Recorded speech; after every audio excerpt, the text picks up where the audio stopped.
Welcome to the SwineTime podcast here at Pipestone. I'm your host, Spencer Wayne. I am one of the staff veterinarians here. I'm also one of the owners of Pipestone Holdings, and they let me have this fun job. It's the most enjoyable thing I get to do, and that is hosting the SwineTime podcast. Every month we kick out a few of these things, and we have interesting guests. Often, we have folks within our organization that have interesting things to share, and often, but not as often as that, we have outside folks that come in and share. And I got a really cool special guest today. I'm very excited about having her here. It's Dr. Maggie Behnke, and she is, I'll get her title correctly, Director of Animal Resources Unit and the attending veterinarian at the NBAF facility down in Manhattan, Kansas. And a little bit of background before I turn it over to her to introduce herself. Our whole vet group from Pipestone got to go visit the NBAF facility in Manhattan, and she'll describe what NBAF is, but if you think of all the scary things that are in the outside world, all the diseases that are in China or in South America or Europe or Russia or wherever, things that we're really worried about, and you can think of a short list of them, we don't have them here, and this is the facility that will study those things so that we're better prepared to handle those things in the event that they would come here, and how to protect us from getting infected as well. And so this is a really cool facility. We'll talk about what that looked like when we visited, but she is part of that team, and they gave us graciously a really cool tour. And then to repay that a little bit, we had her to one of our sow farms here earlier this morning and had a great morning looking at commercial pigs in one of our facilities. And so it's been a fun day of going back and forth. And I'll turn it over to her. Maggie, why don't you introduce yourself? Oh, wait, sorry. Also, Maggie, and we have also on the line Dr. Karyn Havas. Karyn is our staff epidemiologist. She's got a better title than that, but that's what I know her as. She's a very smart person who helps us to interpret and understand the outside world of disease when it comes to foreign animal diseases. And she also was somebody who worked at an NBAF type facility with our guest today. So I'll stop rambling. Maggie, why don't you introduce yourself and talk a little bit about NBAF? Okay. Thank you, Spencer. Yeah, so we had a great time today on our tour, and likewise, when y'all came down to Manhattan, that was a great time. So, yeah, I work at the National Bio and Agro-Defense facility in Manhattan, Kansas, and a lot of people may not know exactly what that is. And the roots of NBAF are really with Plum Island Animal Disease Center. So these are facilities that the mission is to protect the United States against transboundary, emerging, and zoonotic animal diseases that would threaten our food supply, agricultural economy, and public health. And so this facility will cover research, training of veterinarians, and has a diagnostic mission. And that all started with Plum Island Animal Disease Center, which is an island off of New York and Connecticut on the East Coast. Karyn, do you want to introduce yourself a little bit? Sure. Yeah. So I'm an epidemiologist, so I get to help at the system level more so than the pig level, which is a lot of fun. And I actually worked at FADL, the Foreign Animal Disease Diagnostic Lab on Plum Island. And I never had the privilege of working at NBAF, but it was great to see just a few months ago. Thanks, Karyn. For a farmer that might be listening right now, this is an example that would actually probably happen.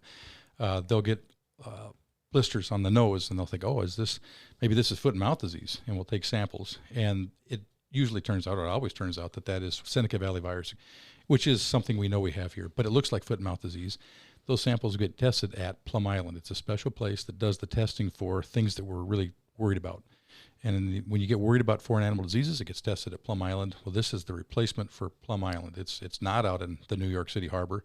It's here much closer to where we need to have access to it, which is in the Midwest, right? That's right. That's exactly right. So Plum Island is currently the only place in the United States where we can study some of these diseases like foot and mouth disease. And so the importance of ensuring longevity of that facility and making sure that we are protected as a country in order to have an appropriate response to a potential outbreak of foot and mouth disease was really important. But they realized back in the 2000s, early 2000s, that this facility, Plum Island, is aging. It's almost 70 years old now. And so as a country, we looked to figure out how we can make sure that we are protected, continually against these transboundary animal diseases and what the next step looks like for us. So the reason that NBAF was developed in Manhattan, Kansas, there's a lot of advantages to having it there, but it went through a whole process of figuring out where we were going to put this new lab. We not only needed to, as a country, continue the mission of Plum Island Animal Disease Center, but we needed an expanded mission. So as some of your folks may know, about 70% of the diseases that we're seeing that are new or emerging are zoonotic, and that means they can be transferred between animals and people. And Plum Island did not have a BSL-4 level lab. And so in Manhattan, we're taking the mission of Plum Island and then adding on to that some new features and some better features to be more prepared for an outbreak in the future. Okay. So I've not been to Plum Island, but I'm just picturing in the New York City harbor, Hudson River flows out, and then there's this island that's got a older set of brick buildings, and it's not set up to do all the stuff you want to do today, and it was just need to be retired. And I think that's essentially what you just said. And you had to pick a new location. And then I'm just thinking of like, where would you put it? Well, let's put it in a very good spot for convenience, which is in Manhattan. But a lot of the folks listening might be thinking, well, that's a terribly dangerous idea. You're going to put the disease stuff right in the middle of our livestock. I don't know if we can get to that later, but I know that's probably a question that'll be on people's minds is it safe, or like, why there? Oh yeah, for sure. And I get that a lot, and I love talking about it because I like the look of recognition on people's faces when they hear the reasoning. And so part of that is because the diagnostic mission is so important. And it's so important, as you know, as a veterinarian, to get samples turned around quickly and to get those answers, in a very timely fashion so that we can have an appropriate emergency response.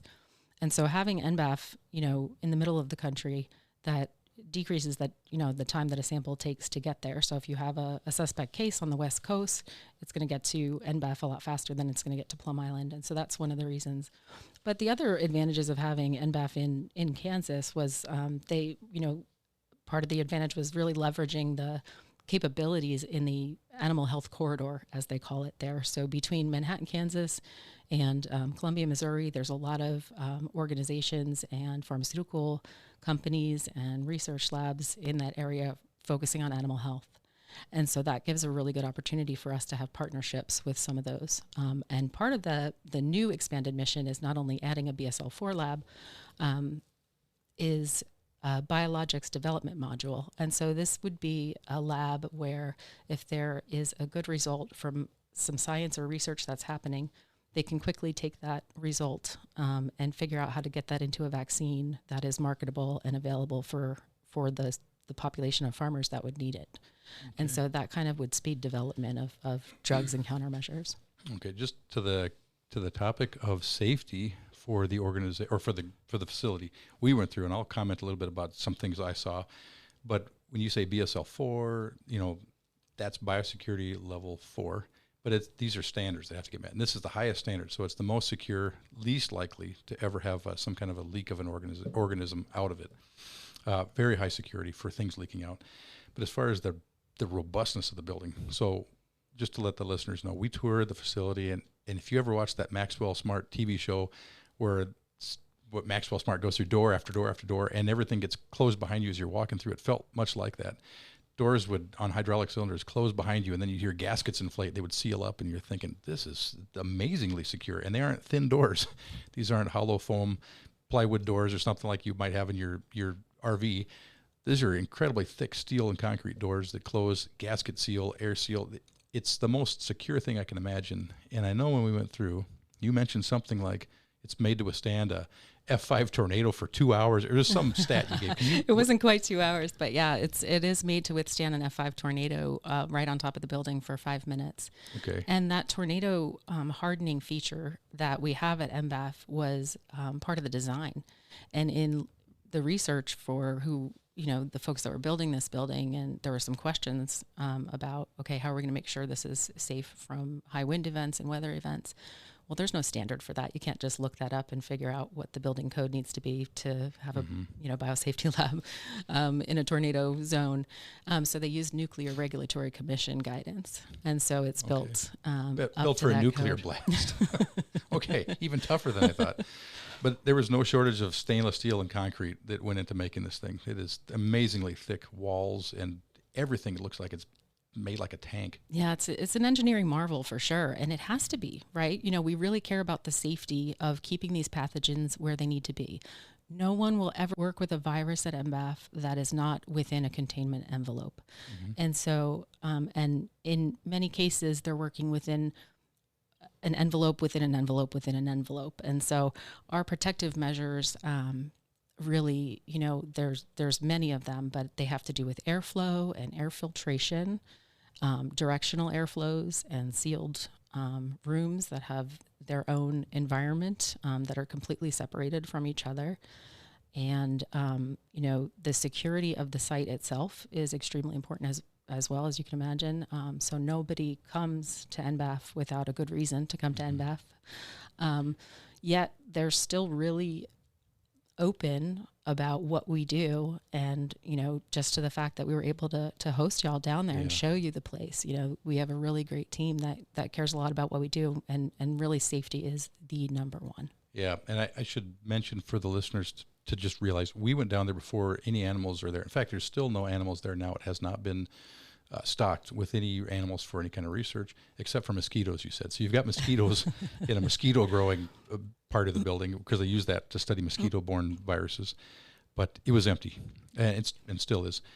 That was the only reason we were able to go and take a tour, is because there weren't any animals there. When this thing is going, this will be like Fort Knox on steroids for anybody to visit. When we were there were guards, and then there were guards after the guards, and it was an incredibly secure place. Yeah, the level of security is really robust. It's really important. You go through, you have to be on a visitor list for the guards to even let you on, and there's searches of vehicles, there's searches of people, TSA type screening, and the folks that work there and work with these pathogens get security background checks and things like that. So you really look into the folks that are working with this and make sure that everything from that personnel standpoint is safe as well. Okay. And then there was one other thing that I don't want to forget to mention that impressed the heck out of me, is besides the air handling and all the locking of the doors and everything, was animals will have waste, and so the manure and urine will come out, and the wash from the rooms will then go down to, let's call it the basement for all intents and purposes. The basement collects the waste. You think, was that just go in the sewer or did it discharge through a lagoon? No, it first got treated with harsh chemicals to kill everything, and then it got boiled, and it went through, like, it got killed, and then it got killed again, then it was all killed again, and then you incinerated it after it was done. It goes through 5 levels of killing the stuff. Can you describe how anything coming out of there is going to get handled, just so people can appreciate how careful you guys have to be? Yeah, sure. And so, not only primary containment, but the redundancy of what we have. So if there's an air handler to filter air into a room, there's also a backup to that. And many times there's backups to the backups. And so when we're dealing with waste and thinking about animals, and large animals in particular, being in an enclosed room, all of that waste has to go somewhere, and that waste could be infectious, right? So it needs to be treated. So when that goes down the drain, it gets collected into a tank, and then that tank gets cooked so that wastewater is sterilized. And then we have an on-site pre-treatment plant for water as well. And somewhere there you had an incinerator involved. I'm trying to think of, like, then stuff got incinerated after it had already been treated. How many times can you kill something like that? So everything that leaves NBAF is completely decontaminated before it leaves. And so that includes animal waste that comes from the rooms, which go into cook tanks, and they're heated, and everything there is killed. But even the solid waste, if you go into a room and use a syringe and, you'll have some biohazardous waste, right? So we take that waste, we autoclave it, which sterilizes it. Then we autoclave it again. And then we take that and incinerate it on site. So there are redundancies and backups to our backups on purpose, because we really do care. We need to do this safely. It's the only way to do it. Right. Okay. So beautiful facility. It literally is beautiful too, but beautifully built, engineering marvel, super robust, and tons of redundancy. So I just want to make sure the audience realizes how safe this facility had to be made where it's located and to do its job. But the government isn't always the model of transparency, it feels like. So can you talk about, you've had visitor groups throughout, you wanted to discuss the interest in having the public feel comfortable with this thing happening, being built there, and what it does? Right. So I've never worked at a place like NBAF where I was able to bring others into an animal room and show them what it is that we do. And the reason that we do that at NBAF is, we're all part of this community. we don't have anything to hide. We have to keep things secure for reasons, but we're not hiding what we're doing there. And so our communications team has done a really excellent job. You know, they let me come out and talk on podcasts and go to different places and meet different people and share what we're doing there. And I think that helps build some trust with the public. We also have a community liaison group, which includes members of the public. And so they meet and hear updates, and then we get feedback from, you know, what the local community is saying. This is also kind of the first national lab to have Twitter and NBAF or you Twitter. Got a Twitter account? It's not called Twitter anymore. It's called X. To have social media. So we also have a big social media presence, and that's helpful. So if folks have questions or comments, they can put them on there. But do you have a TikTok account? They do not have a TikTok account. Right. But you know, the culture of NBAF is one of psychological safety. And so that's another really important piece of NBAF, is that everyone that works there should feel that they have total authority to speak up if something doesn't feel safe or look right. And so we're building that now, even though we don't have dangerous pathogens in the facility yet. And that has been amazing to see, just the trust that we have with each other and the honesty in which we're doing our work, and sharing with the public what exactly we're doing, because we are here for the public. We're here to protect, you know, the agricultural economy and the people that rely on that for their livelihoods. Because if we had an outbreak or we have a huge event, you know, we need to know as much as possible about these diseases, and this is the only way to do it safely. Right. So I'm going to frame up kind of NBAF things. Just let you tell me if I'm wrong. But right now, if there was any suspicious, well, let's just fast forward and pretend NBAF is fully going and you have things happening and the lab is working, and Plum Island will be eventually shut down. If you had any suspicion of a foreign animal disease, something in the outside of the U.S. world that we're worried about, we're thinking that's here, the testing would be done at NBAF. So testing goes right to you. You test it. You tell us, yeah, it is foot and mouth, or it's not. That's one thing, big part of what you do. And then the rest of it is, you know, we can't study these organisms in the U.S. because we don't have them here. So this is where it gets studied. So we want to understand how foot and mouth disease gets transmitted between one animal to another, or things go through mosquitoes. And where do we study that? You study that at NBAF. That's where it all gets studied, in this like Fort Knox lab facility where you're doing research on how scary things would move around livestock. And that's happening in your facility. Yeah, and this is the first time that one of the big features of NBAF is having a BSL-4 ag facility. And what that means is this is the types of labs where the folks are wearing spacesuits and they're walking around with their own oxygen supply there. And we have the capability to house large livestock, so cattle, sheep, goats, swine of all sizes. And the advantage there is that previously we've relied on other countries for this kind of work. There's only a handful of these labs in the world, and this is the first in the United States. And so, you know, the recognition of that gap in our knowledge and our requirements to keep our country safe is really why NBAF is there. Yeah. So you and I were talking as we were driving earlier today about, especially South Dakota farmers sometimes have some level of mistrust of government, but I think even a South Dakota farmer say, well, I trust foreign governments even less. So it's like there's a lot of value to having us doing our own research in it versus relying on a foreign government or their agencies, which would not be the quality of what we have to understand these things. So it's a good thing to have this year.